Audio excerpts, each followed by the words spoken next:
Hay cosas que uno aprende con los años a no decir en voz alta, no por miedo, sino porque sabe que ciertas palabras, una vez pronunciadas, no pueden devolverse.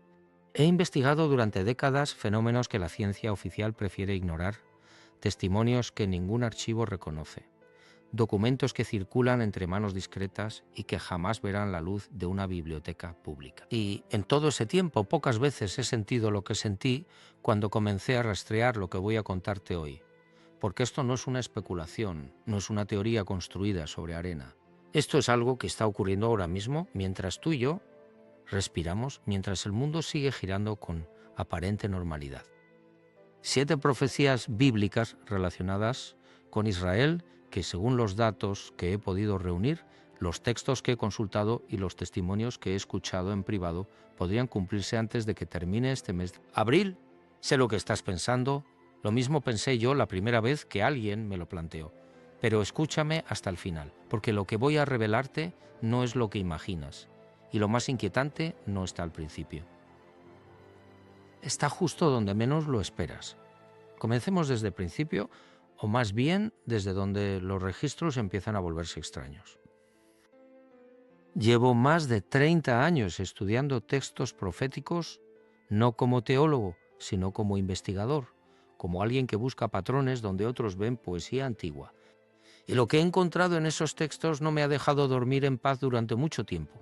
Hay una diferencia fundamental entre leer la Biblia como literatura sagrada y leerla como lo que algunos investigadores independientes llevan décadas sugiriendo que podría ser un registro codificado de eventos futuros, con una precisión que desafía cualquier explicación racional. No lo digo yo solo. Lo han dicho matemáticos, físicos, historiadores y hasta militares retirados que en algún momento de sus vidas tuvieron acceso a ciertos archivos que el público general nunca ha visto. Una tarde, hace algunos años, recibí una llamada de un hombre que prefirió no darme su nombre completo. Solo me dijo que había trabajado durante años en un organismo de inteligencia europeo y que en cierto momento de su carrera le habían asignado la tarea de analizar textos proféticos del Antiguo Testamento en busca de patrones geopolíticos. Me dijo algo que nunca olvidé. Me dijo que lo que encontraron no era lo que esperaban encontrar, que los patrones estaban ahí y que algunos de ellos apuntaban a fechas y eventos con una especificidad que resultaba incómoda para cualquier análisis racional. No quiso decirme más. Colgó.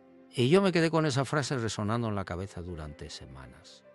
Lo que encontraron no era lo que esperaban encontrar. Esa frase es el punto de partida de todo lo que voy a contarte ahora. La primera profecía que quiero abordar es una de las más antiguas y también una de las más debatidas en los círculos de estudio bíblico serio. Está registrada en el libro de Ezequiel, capítulo 38, y habla de una coalición de naciones que vendría contra Israel, desde el norte liderada por una entidad que los textos llaman Gog, de la tierra de Magog. Durante siglos los intérpretes discutieron si esto era metáfora, si era historia antigua ya cumplida o si apuntaba hacia algo que todavía no había ocurrido. Pero en los últimos años algo ha cambiado en ese debate, no en los círculos religiosos populares, sino en los académicos. Investigadores que no tienen ningún interés teológico en que esta profecía se cumpla han comenzado a señalar coincidencias geográficas y geopolíticas que resultan cuando menos perturbadoras. El texto describe una alianza que incluye naciones identificadas por muchos estudiosos con territorios que hoy corresponden a Rusia, Irán, Turquía, Libia y Etiopía. Naciones que en la actualidad mantienen vínculos estratégicos y militares que hace solo 20 años habrían parecido impensables. No estoy diciendo que la profecía se vaya a cumplir esta semana. Estoy diciendo que el escenario que describe ese texto de miles de años de antigüedad se parece de una manera que resulta difícil de ignorar al mapa geopolítico actual. Y eso es algo que merece, como mínimo, una pausa reflexiva. Pero hay algo más en ese texto que la mayoría de los comentaristas pasan por alto. El capítulo 38 de Ezequiel no solo describe la coalición atacante, también describe el momento en que ocurre.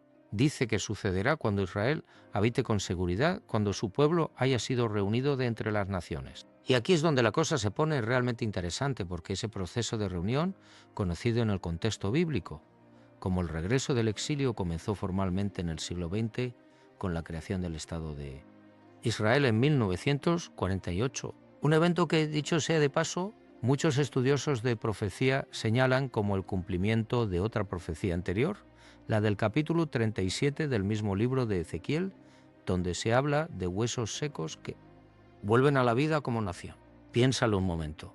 Un texto escrito hace más de 2500 años describe el renacimiento de una nación que había dejado de existir durante casi 2 milenios. Y esa nación vuelve a existir exactamente donde el texto decía que volvería a existir. No en otro continente, no con otro nombre, en el mismo territorio, con el mismo nombre, con el mismo idioma, con el mismo libro sagrado. ¿Coincidencia? Quizá. Pero es el tipo de coincidencia que, cuando la examinas de cerca, empieza a parecerse menos a una coincidencia y más a algo que todavía no tenemos las herramientas conceptuales para comprender del todo. La segunda profecía que quiero abordar está relacionada con Jerusalén y es posiblemente la más cargada de significado geopolítico de todas las que voy a mencionar. En el libro de Zacarías, capítulo 12, hay una descripción que durante siglos pareció imposible de entender en términos literales. El texto dice que Jerusalén se convertirá en una copa que hará tambalear a todos los pueblos de alrededor y que será una piedra pesada para todas las naciones. El texto usa imágenes de guerra, de sitio, de presión internacional y dice que todas las naciones de la tierra se reunirán contra ella. Cuando escribí mis primeras notas sobre este pasaje hace muchos años, pensé que era una hipérbole poética. La clase de exageración literaria que los profetas hebreos usaban con frecuencia para transmitir urgencia emocional. Pero entonces empecé a mirar los titulares de los últimos años. Empecé a ver los debates en el Consejo de Seguridad de las Naciones Unidas. Empecé a rastrear las resoluciones internacionales sobre el estatus de Jerusalén. Y algo en mi interior, ese instinto que desarrollas después de décadas de investigación, me dijo que quizá no era hipérbole, quizá era descripción. Hoy Jerusalén es posiblemente la ciudad más disputada del planeta. No hay otra ciudad en la historia humana que haya concentrado tanta tensión internacional, tanta tensión diplomática, tanto conflicto religioso y geopolítico en un espacio tan pequeño. 3 religiones monoteístas reclaman su centralidad espiritual. Decenas de naciones tienen posiciones oficiales sobre su estatus y el conflicto en torno a ella no muestra señales de resolución. El texto de Zacarías dice que esto ocurrirá y está ocurriendo, no de forma dramática y apocalíptica como en las películas, sino de forma lenta, persistente, acumulativa, como suelen ocurrir las cosas reales. Ahora bien, hay algo en ese mismo capítulo 12 de Zacarías que me ha perturbado durante años y que muy poca gente menciona. Después de describir el sitio y la presión internacional sobre Jerusalén, el texto dice algo sobre el pueblo que habita allí. Dice que en aquel día habrá un gran lamento, que mirarán a aquel a quien traspasaron, y que llorarán por él como se llora por un hijo único. Este versículo ha sido objeto de un debate teológico intenso durante siglos, pero lo que me interesa a mí no es el debate teológico. Lo que me interesa es la estructura narrativa del texto, porque lo que describe no es solo un evento político o militar.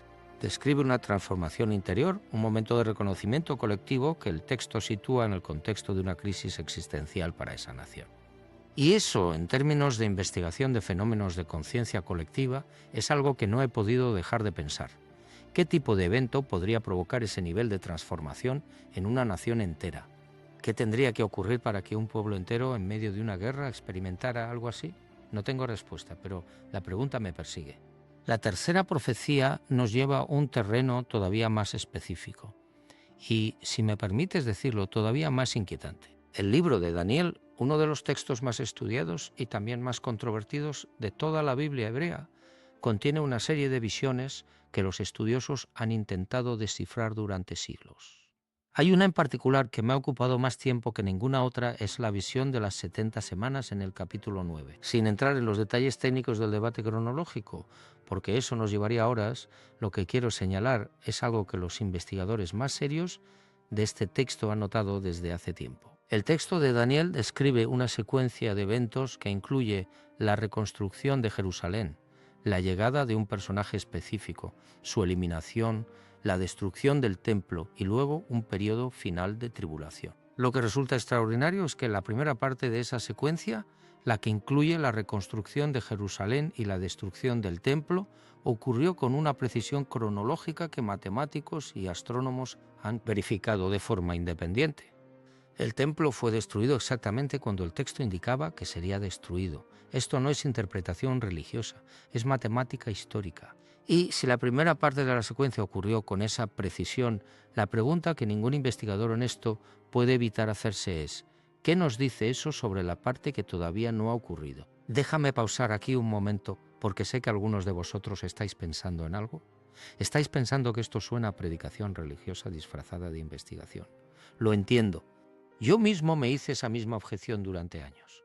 Pero hay una diferencia fundamental entre creer en un texto como verdad revelada y estudiar ese texto como un documento histórico que ha demostrado una capacidad predictiva extraordinaria en múltiples ocasiones. Verificables. Yo no te pido que creas, te pido que observes, que mires los datos, que te hagas las preguntas que los datos generan y que luego saques tus propias conclusiones, porque lo más peligroso no es creer demasiado. Lo más peligroso es no mirar.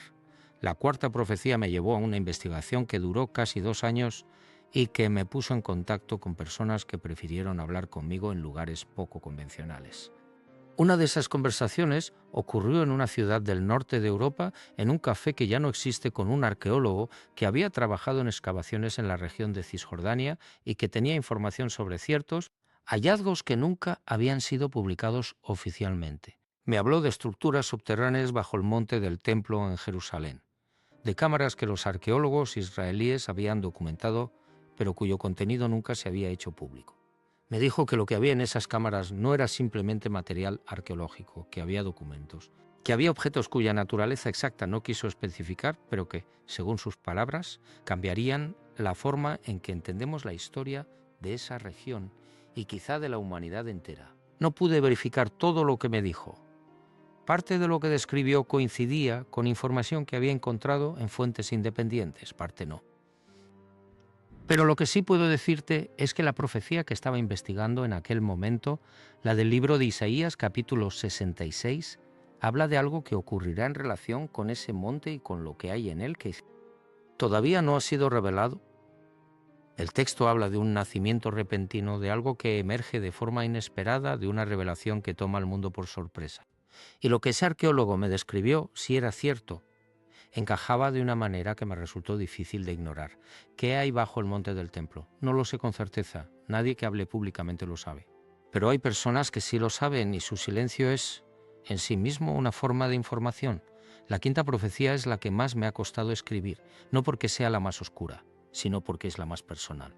Tiene que ver con algo que el libro del Apocalipsis, el libro de Revelación, describe en sus capítulos 11 y 12, y tiene que ver con una secuencia de eventos que, según ciertos investigadores que he consultado, podría desencadenarse a partir de un evento específico relacionado con el monte del templo y la cuestión de la construcción de un tercer templo en Jerusalén. Sé que esto suena a territorio familiar para quienes siguen la literatura profética popular, pero lo que quiero señalar no es lo que sueles escuchar en ese contexto. Lo que quiero señalar es algo que descubrí en un documento que me llegó a través de una cadena de contactos que prefiero no detallar, un documento que parecía ser un análisis interno de una organización religiosa de alto nivel, en el que se discutía la factibilidad logística y política de ciertas acciones relacionadas con ese monte. El documento no era público, no sé si sigue existiendo en algún archivo, pero lo que describía sugería que hay personas en posiciones de poder que están tomando decisiones activas con la vista puesta en ese escenario profético. No como creyentes que esperan pasivamente el cumplimiento de una profecía, sino como actores que intentan acelerar o dirigir ese cumplimiento. Y eso, si es cierto, cambia completamente la naturaleza de la conversación. Porque ya no estamos hablando de profecía como predicción, estamos hablando de profecía como guión, y eso es algo que debería hacernos pensar muy seriamente sobre la naturaleza del poder, la religión y la historia humana. ¿Hay personas que intentan cumplir deliberadamente profecías antiguas? Y si así fuera, ¿qué nos dice eso sobre la naturaleza de esas profecías? ¿Son menos válidas si alguien las está orquestando? ¿O son más válidas porque incluso la voluntad humana de cumplirlas forma parte de lo que fue predicho? No tengo respuesta, pero la pregunta no me abandona. La sexta profecía nos lleva a un territorio que combina lo bíblico con algo que he investigado en paralelo durante muchos años y que tiene conexiones que, cuando las ves por primera vez, te dejan sin palabras. Tiene que ver con el libro de Joel, capítulo 2, y con una descripción que durante siglos fue interpretada como metáfora poética de un ejército humano convencional. El texto describe un ejército que avanza con una velocidad y una uniformidad imposibles para tropas humanas. Describe entidades que saltan sobre los muros, que entran por las ventanas, que no se desvían de su camino, que no se empujan entre sí, que el sol y la luna se oscurecen ante su presencia. Muchos comentaristas han interpretado esto como una descripción de langostas o de un ejército invasor usando lenguaje hiperbólico. Pero hay investigadores, y aquí es donde la cosa se pone interesante, que han señalado que la descripción encaja de una manera perturbadora con ciertos fenómenos que han sido reportados en el espacio aéreo de Oriente Medio en los últimos años. Fenómenos que los militares de varios países han reconocido oficialmente que no saben explicar. No voy a decir la palabra que estás pensando, pero sí voy a decirte que en los archivos desclasificados de varios organismos de inteligencia que he podido revisar hay referencias a fenómenos aéreos no identificados en la región de Israel y sus alrededores que se remontan a décadas atrás y que han aumentado en frecuencia e intensidad en los últimos años. ¿Tiene esto relación con la profecía de Joel? No lo sé, pero tampoco puedo descartar que alguien en algún momento haya hecho esa conexión y haya decidido que era mejor no hablar de ella públicamente. Una tarde, revisando un archivo de documentos que me había enviado un contacto en Estados Unidos, encontré una referencia en un informe interno de los años 70 a lo que el documento llamaba fenómenos de origen incierto en la región del Negev. El informe decía que los fenómenos habían sido observados por personal militar israelí y que las características de los objetos observados no correspondían a ninguna tecnología conocida en aquel momento. El informe terminaba con una nota que decía textualmente que se recomendaba no hacer pública esta información hasta que hubiera una mejor comprensión del fenómeno. Han pasado más de 50 años. Todavía no hay una mejor comprensión pública. O si la hay, no está disponible para nosotros. ¿Qué estaban viendo esos soldados en el desierto del Negev? ¿Qué están viendo los pilotos militares en el espacio aéreo de esa región hoy? ¿Y qué conexión, si es que existe alguna, tiene todo esto con un texto escrito hace más de 2000 años que describe un ejército humano? Quizá ninguna, quizá toda. La séptima profecía es la más difícil de abordar, no porque sea la más oscura, sino porque es la más cercana, la más inmediata, la que, según los datos que he podido reunir, podría estar más próxima a un punto de activación que cualquiera de las anteriores. Está en el libro de Zacarías, capítulo 14, y describe algo que el texto llama el Día del Señor, un evento de dimensiones cósmicas que comienza con una batalla en Jerusalén y termina con una transformación física de la geografía de la región. El Monte de los Olivos se parte en dos. El agua fluye desde Jerusalén hacia los dos mares. La luz cambia. El día y la noche se comportan de manera diferente. Sé que esto suena a lenguaje simbólico, pero hay geólogos que han señalado algo que resulta, cuando menos, curioso. El Monte de los Olivos está situado directamente sobre una falla geológica activa. Una falla que los científicos han documentado y que, según los modelos sísmicos actuales, podría generar un evento de gran magnitud en la región. No estoy diciendo que la profecía describa un terremoto. Estoy diciendo que la geografía física del lugar donde el texto sitúa su evento más dramático coincide con una zona de actividad geológica real y documentada.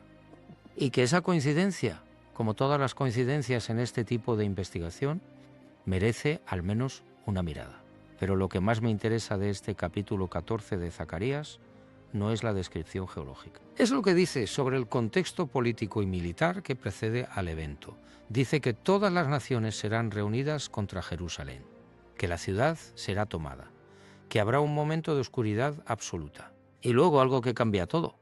Ese patrón, ese arco narrativo de crisis total, seguida de transformación radical, aparece en múltiples tradiciones proféticas de culturas completamente diferentes. Aparecen los textos mayas, aparecen las tradiciones Hopi, aparecen ciertos textos védicos, aparecen fuentes islámicas y aparece de forma especialmente detallada en los textos bíblicos relacionados con Israel. ¿Por qué tantas tradiciones independientes convergen en un patrón similar? ¿Es porque todas están describiendo el mismo evento desde perspectivas culturales diferentes? ¿O es porque el patrón de crisis y transformación es simplemente la estructura narrativa que los humanos usamos para hablar del cambio radical?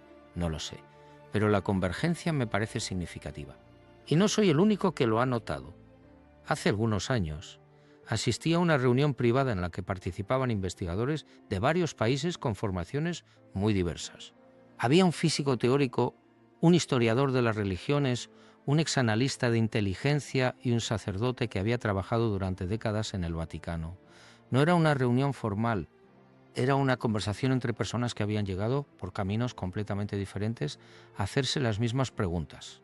Lo que más me impresionó de esa tarde no fue ningún dato concreto. Fue la sensación compartida de que estábamos todos mirando el mismo objeto desde ángulos distintos y que ninguno de nosotros tenía la perspectiva completa. El físico decía que los modelos matemáticos del universo sugerían la existencia de estructuras de información que precedían a los eventos físicos. El historiador decía que los textos proféticos de múltiples culturas parecían acceder a esas estructuras de información de una manera que la ciencia todavía no podía explicar. El exanalista decía que los gobiernos sabían más de lo que decían sobre ciertos fenómenos y que parte de esa información estaba relacionada con los textos que estábamos discutiendo. Y el sacerdote, el hombre más callado de todos, dijo algo que me quedé pensando durante meses. Dijo que quizá el problema no era que las profecías fueran difíciles de entender. Dijo que quizá el problema era que las entendíamos demasiado bien y que eso era lo que asustaba. Esa frase, quizá las entendemos demasiado bien, es la que mejor resume lo que llevo décadas intentando articular. Porque hay una diferencia enorme entre no entender algo y entenderlo, pero no querer enfrentarse a las implicaciones de ese entendimiento. Y creo que en el caso de las profecías bíblicas relacionadas con Israel estamos mucho más cerca del segundo escenario que del primero. Permíteme ahora hacer algo que no suelo hacer en este tipo de investigación. Permíteme hablar de los datos concretos del momento presente, no de teorías, no de interpretaciones, de hechos verificables que cualquiera puede comprobar. En los últimos meses, la región de Oriente Medio ha experimentado una escalada de tensiones sin precedentes en décadas.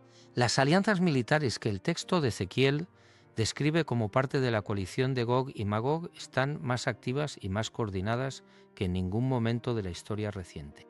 Rusia, Irán y Turquía mantienen canales de comunicación militar directos que hace 10 años habrían sido impensables. Las fuerzas iraníes y sus aliados han establecido presencia militar en múltiples países que rodean a Israel. La presión internacional sobre Jerusalén y sobre el estatus del Monte del Templo está en su punto más alto en décadas. Hay movimientos activos, documentados y públicos de grupos religiosos israelíes que están preparando materiales para la construcción de un tercer templo en ese monte. Materiales que incluyen vestimentas sacerdotales, utensilios rituales y, según algunas fuentes que he podido consultar, planos arquitectónicos detallados. Y todo esto está ocurriendo mientras el mundo está distraído con otras crisis, con otras noticias, con el ruido constante de una civilización que parece incapaz de prestar atención a más de una cosa a la vez. No digo que el apocalipsis sea inminente, no uso esa palabra de forma ligera.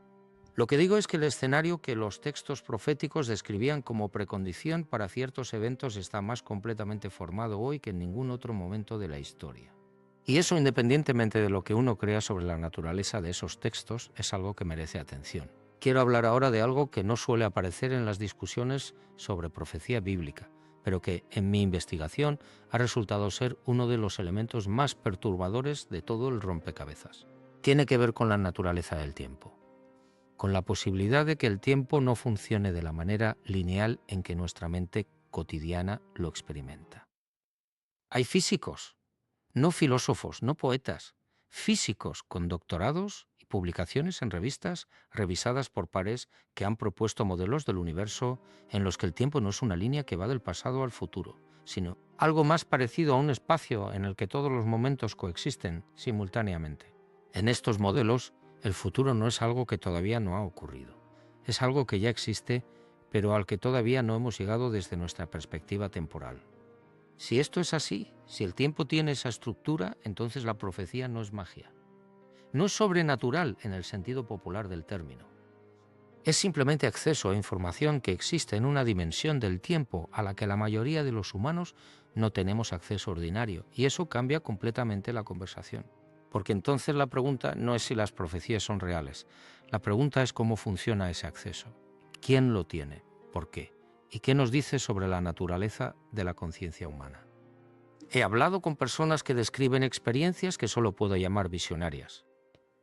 Personas que en momentos de crisis extrema en estados alterados de conciencia, en experiencias cercanas a la muerte, han tenido acceso a información sobre el futuro que luego resultó ser correcta.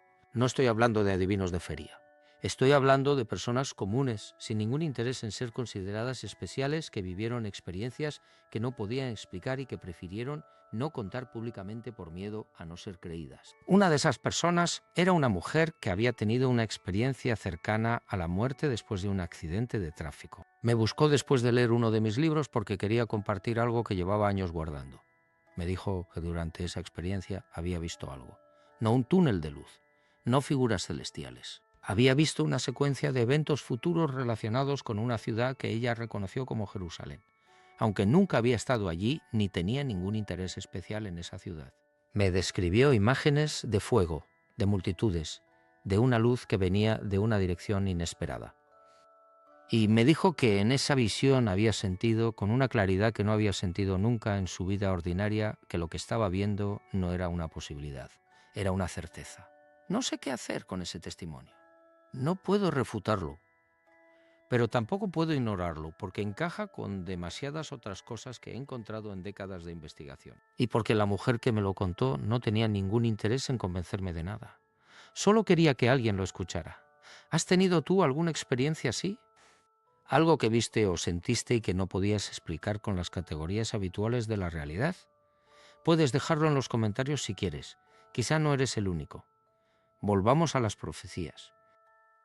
Quiero hablar de algo que conecta todas las que hemos visto y que creo que es la clave para entender por qué todas ellas podrían estar convergiendo en este momento específico de la historia. Hay un concepto en la literatura profética hebrea que se llama el tiempo del fin. No el fin del mundo en el sentido popular de destrucción total, sino el fin de un ciclo, el fin de una era. La transición hacia algo que los textos describen como cualitativamente diferente de todo lo que ha existido antes. Este concepto aparece en Daniel, en Isaías, en Ezequiel, en Zacarías, en Joel y en decenas de otros textos.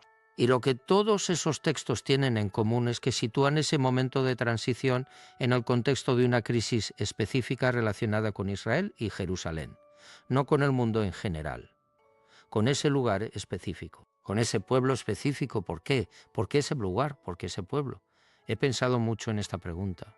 Y la respuesta más honesta que puedo darte es que no lo sé con certeza. Pero tengo una hipótesis que he ido construyendo durante años y que quiero compartir contigo. Creo que Jerusalén no es simplemente un lugar geográfico. Creo que es, en términos que la física cuántica podría eventualmente articular mejor que yo, un nodo de convergencia, un punto en el espacio-tiempo donde múltiples líneas de fuerza históricas, geológicas, espirituales, si es que esa palabra significa algo, convergen de una manera que no tiene equivalente en ningún otro lugar del planeta. 3 religiones monoteístas que juntas representan más de la mitad de la humanidad reclaman ese lugar como su centro espiritual. Eso no es una coincidencia histórica trivial. Eso es algo que merece una explicación que todavía no tenemos. Y mi hipótesis es que lo que los textos proféticos describen como el tiempo del fin no es el fin del mundo. Es el momento en que ese nodo de convergencia alcanza una especie de punto crítico. Un momento en que la tensión acumulada en ese lugar durante milenios se libera de alguna manera que transforma no solo la región, sino algo más fundamental. Algo que los textos intentan describir con el lenguaje que tenían disponible, lenguaje de ángeles y demonios, de luz y oscuridad, de muerte y resurrección, pero que quizá apunta a algo que todavía no tenemos el vocabulario científico para nombrar. Quizá lo que los profetas estaban viendo no era magia, quizá estaban viendo física, una física que nosotros todavía estamos aprendiendo a describir. Permíteme ahora hablar de algo que descubrí hace relativamente poco y que ha reorientado parte de mi investigación. Tiene que ver con los documentos del Mar Muerto. Los rollos que fueron encontrados en las cuevas de Qumrán a partir de 1947 y que han sido objeto de uno de los debates académicos más intensos y también más politizados de la historia moderna. Lo que la mayoría de la gente sabe sobre los rollos del Mar Muerto es la versión pública, la versión que está en los museos y en los libros de texto. Pero hay una versión menos pública que he podido rastrear a través de fuentes académicas independientes y de conversaciones con investigadores que han tenido acceso a fragmentos que todavía no han sido publicados en su totalidad. Esos fragmentos, según lo que me han descrito, Contienen referencias a una secuencia de eventos finales que es más específica y más detallada que cualquier cosa que aparece en los textos bíblicos canónicos. No voy a decir que contienen fechas exactas, no lo sé. Pero sí puedo decirte que las personas que los han visto describen un nivel de detalle que resulta, según sus propias palabras, perturbador. Una de esas personas, un académico que prefirió hablar conmigo de forma anónima, me dijo que hay fragmentos en esos archivos que describen el estado del mundo en un momento que él identificó con cautela y con las reservas propias de un científico serio como potencialmente contemporáneo. No histórico, contemporáneo, no quiso decir más, pero esa palabra contemporáneo, pronunciada por alguien con acceso a esos documentos, no me ha abandonado desde entonces. ¿Qué dice exactamente en esos fragmentos? ¿Por qué no han sido publicados en su totalidad décadas después de su descubrimiento? ¿Qué hay en ellos que alguien considera demasiado sensible para hacerlo público? No lo sé. Pero el silencio en torno a esa pregunta es, en sí mismo, una forma de respuesta. Quiero hablarte ahora de algo que ocurrió hace pocos meses y que me parece relevante en el contexto de todo lo que hemos estado discutiendo. No voy a darte nombres ni fechas precisas, no porque no las tenga, sino porque hacerlo podría comprometer a personas que confían en mi discreción. Lo que puedo decirte es que recibí información de una fuente que tiene acceso a ciertos círculos de toma de decisiones en la región de Oriente Medio. Información que sugería que hay conversaciones privadas en curso entre actores religiosos y políticos de alto nivel sobre la posibilidad de acciones concretas relacionadas con el monte del templo en un horizonte temporal muy cercano. No soy alarmista, no tengo interés en generar miedo, pero tampoco puedo ignorar lo que me llega cuando la fuente tiene credibilidad y cuando la información encaja con patrones que llevo décadas rastreando. Lo que me dijeron era que hay una confluencia de factores políticos, religiosos, militares, que está creando una ventana de oportunidad que ciertos actores consideran única. Una ventana que podría abrirse o cerrarse en cuestión de semanas o meses. Si eso es cierto y no tengo forma de verificarlo completamente, entonces estamos en un momento de una importancia histórica que la narrativa mediática convencional no está capturando. No porque los medios sean incompetentes, sino porque la lógica de lo que está ocurriendo solo es visible si tienes el contexto de las profecías, si sabes lo que estás mirando. Y eso me lleva de vuelta al principio, a la razón por la que empecé a investigar todo esto hace décadas, no porque creyera en las profecías, sino porque me parecía que había algo en esos textos que merecía ser tomado en serio como fenómeno histórico, independientemente de la fe. Y lo que he encontrado en ese camino ha sido consistentemente más de lo que esperaba encontrar, más precisión histórica, más convergencia geopolítica, más testimonios de personas sin ningún interés en que las profecías sean ciertas que describían experiencias que apuntaban en la misma dirección, más silencio institucional en torno a preguntas que deberían tener respuestas públicas. Quiero hacer una pausa aquí y preguntarte algo directamente, no como investigador, como ser humano. ¿Qué harías tú con esta información? Si lo que los textos describen es real, si la convergencia de eventos que estamos viendo es lo que parece ser, ¿qué cambia en tu vida? ¿Qué cambia en la forma en que tratas a las personas que te rodean? ¿Qué cambian las preguntas que te haces sobre el sentido de todo esto? No te pido que creas, te pido que te preguntes, porque creo que esa pregunta, esa disposición a interrogarse sobre el sentido profundo de lo que está ocurriendo es en sí misma una forma de respuesta. Una forma de estar presente en un momento que quizás sea más importante de lo que la superficie de las cosas sugiere. Hay algo más que quiero decirte antes de llegar al final. Algo que tiene que ver con la naturaleza de la profecía en sí misma, con lo que significa que un texto antiguo pueda describir eventos futuros con precisión. Durante años, la explicación dominante en los círculos académicos seculares ha sido que las profecías que parecen haberse cumplido son el resultado de una de dos cosas. O bien fueron escritas después del evento que describen y presentadas como anteriores, lo que los estudiosos llaman vaticinium ex eventu. O bien son lo suficientemente vagas como para que cualquier evento posterior pueda interpretarse como su cumplimiento. Estas son objeciones legítimas y deben ser tomadas en serio, pero hay un problema con ellas. Hay profecías en los textos bíblicos que no encajan en ninguna de esas dos categorías. Hay profecías que son específicas, verificables y que fueron escritas antes del evento que describen con evidencia textual y arqueológica que lo confirma. La profecía de Isaías sobre Ciro de Persia, escrita más de 100 años antes de que Ciro naciera, que lo nombra por su nombre y describe sus acciones con detalle. La profecía de Daniel sobre la secuencia de imperios que se sucederían, escrita antes de que varios de esos imperios existieran. La profecía de Ezequiel sobre la destrucción de Tiro, que describe un método de destrucción específico que solo tuvo sentido siglos después, cuando Alejandro Magno construyó una calzada usando los escombros de la ciudad, destruida para atacar la isla. Estos no son casos de vaticinium ex eventu. Son casos de precisión profética que no tienen una explicación satisfactoria dentro del paradigma científico convencional. Y eso nos deja con una pregunta que la ciencia todavía no puede responder. ¿Cómo es posible? No digo que la respuesta sea sobrenatural en el sentido religioso popular. Digo que hay algo ocurriendo en esos textos que no encaja en los modelos explicativos que tenemos disponibles, y que esa anomalía merece atención científica seria, no descarte reflexivo. Porque el descarte reflexivo, el rechazo automático de algo porque no encaja en el paradigma dominante, es exactamente lo contrario de lo que la ciencia real debería hacer. La ciencia real sigue las anomalías. Las anomalías son donde están los descubrimientos, y los textos proféticos bíblicos relacionados con Israel son una de las anomalías más grandes y más persistentes de la historia intelectual humana.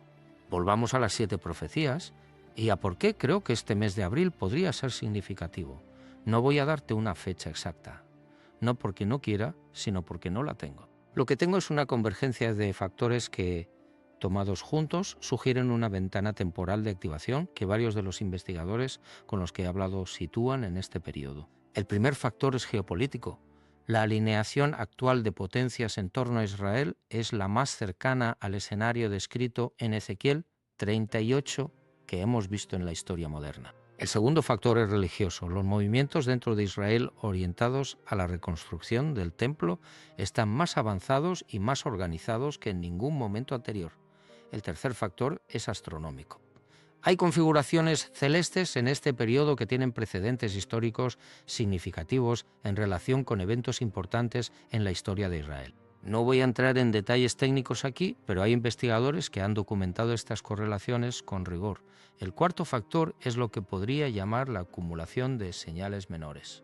En mi experiencia investigando fenómenos de este tipo, los grandes eventos no llegan sin avisos previos. Llegan precedidos de una acumulación de señales que, tomadas individualmente, parecen insignificantes, pero que en conjunto forman un patrón reconocible para quien sabe lo que está mirando. En los últimos meses he notado una acumulación de esas señales menores que no tiene precedente en mi experiencia reciente.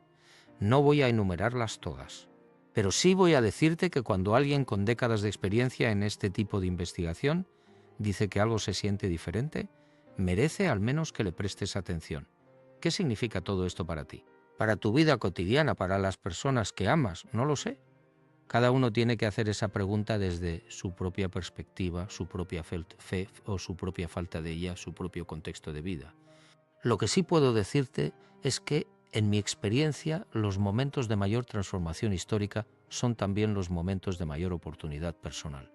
Los momentos en que las estructuras antiguas se rompen son también los momentos en que algo nuevo puede emerger. Y si los textos proféticos tienen razón, si lo que está convergiendo en este momento es lo que parece ser, entonces lo que está por emerger no es simplemente un cambio político o geográfico. Es algo de una magnitud que nuestras categorías habituales no están equipadas para manejar. Algo que los textos intentan describir con palabras como transformación, renovación, nueva creación. Palabras que suenan religiosas, pero que quizá apuntan a algo que la física del futuro describirá con un vocabulario diferente. Hay una última cosa que quiero decirte, y es la más difícil de articular. En todos estos años de investigación, en todos los archivos que he revisado, en todos los testimonios que he escuchado, en todas las conversaciones que he tenido con personas que saben más de lo que dicen públicamente, hay una constante, una cosa que aparece siempre independientemente del contexto cultural, religioso o científico del que venga la información. Y es esto: que lo que está ocurriendo no es solo un evento externo, no es solo algo que le pasa al mundo ahí afuera, es también algo que está ocurriendo en el interior de la conciencia humana, que la transformación que los textos proféticos describen no es solo geopolítica o geológica. Es también, y quizá principalmente, una transformación de la manera en que los seres humanos nos relacionamos con la realidad, con el sentido, con lo que somos, con lo que podríamos ser. El sacerdote que conocí en aquella reunión privada dijo algo más esa tarde, algo que no mencioné antes y que quiero compartir ahora. Dijo que en su experiencia de décadas trabajando con textos sagrados y con personas en momentos de crisis existencial, había llegado a una conclusión que le había costado mucho aceptar. Dijo que la mayor profecía no era ninguna de las que estaban en los libros. Dijo que la mayor profecía era la capacidad misma del ser humano de reconocer cuando algo importante está ocurriendo, de sentirlo antes de entenderlo, de saber, en algún nivel que precede al análisis racional, que el momento en que se vive es diferente, significativo, cargado de algo que no tiene nombre todavía. Dijo que esa capacidad, ese sentido de lo sagrado que aparece en los momentos de mayor crisis y de mayor transformación, era en sí misma la evidencia más poderosa de que hay algo en el ser humano que trasciende la explicación puramente material. Algo que los textos proféticos desde todas las tradiciones intentaban despertar, no informar, despertar. Y quizá eso es lo más importante de todo lo que he intentado compartir contigo hoy, no los datos, no las fechas. No los escenarios geopolíticos, sino la pregunta que todo esto genera en el interior de cada persona que lo escucha. La pregunta sobre lo que somos, sobre lo que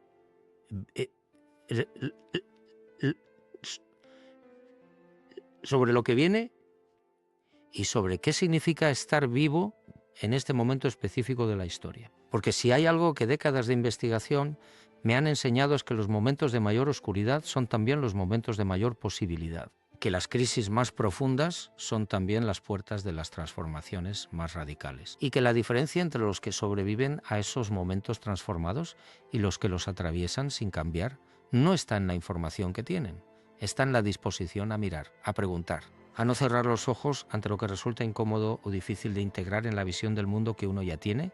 Los textos proféticos, bíblicos relacionados con Israel no son solo documentos religiosos. Son también, si los lees con los ojos de un investigador, un registro de algo que la humanidad lleva milenios intentando comprender, algo sobre la naturaleza de la conciencia, sobre la relación entre lo visible y lo invisible, entre lo que sabemos y lo que todavía no podemos nombrar. Y lo que esos textos dicen sobre este momento, sobre este periodo específico de la historia, debería hacernos pensar, no con miedo, con atención, con esa clase de atención que solo aparece cuando sabes que algo importante está ocurriendo y que lo que hagas o dejes de hacer en ese momento importa más de lo que habitualmente importan las cosas. ¿Tú qué crees que está ocurriendo realmente? ¿Crees que las profecías que hemos visto hoy son coincidencias históricas? ¿Crees que son el resultado de mentes extraordinariamente perspicaces que supieron leer las tendencias de la historia humana con una claridad que nosotros todavía no hemos alcanzado? ¿O crees que hay algo más? Algo que todavía no tenemos las herramientas para nombrar del todo, pero que se siente en los momentos de mayor silencio y mayor honestidad interior como real. Como más real, quizá, que la versión de la realidad que los titulares de cada día nos ofrecen. Puedes dejarlo en los comentarios, no para que yo te dé una respuesta, sino porque a veces poner en palabras lo que uno siente pero no puede explicar es el primer paso hacia algo que todavía no tiene nombre. Y porque quizá en este momento específico de la historia, ese primer paso importa más de lo que creemos. Sigo investigando, sigo escuchando, sigo mirando los archivos que nadie quiere que veamos. Y lo que encuentro consistentemente es que la realidad es más grande, más extraña y más cargada de significado de lo que la narrativa oficial nos permite reconocer. No lo digo para asustarte. Lo digo porque creo que mereces saberlo, porque creo que todos merecemos mirar la realidad con los ojos abiertos, aunque lo que veamos no siempre sea cómodo. Porque quizá el mayor misterio no es lo que está ocurriendo ahí afuera, en los campos de batalla, en los pasillos del poder, en las cuevas donde duermen los documentos que nadie quiere publicar. Quizá el mayor misterio es lo que ocurre aquí, adentro, cuando nos permitimos preguntar de verdad, cuando nos permitimos no saber, cuando nos permitimos estar presentes en un momento que quizá, solo quizá, es más importante de lo que cualquiera de nosotros puede comprender del todo. Eso es lo que llevo décadas intentando investigar. Y todavía no he terminado.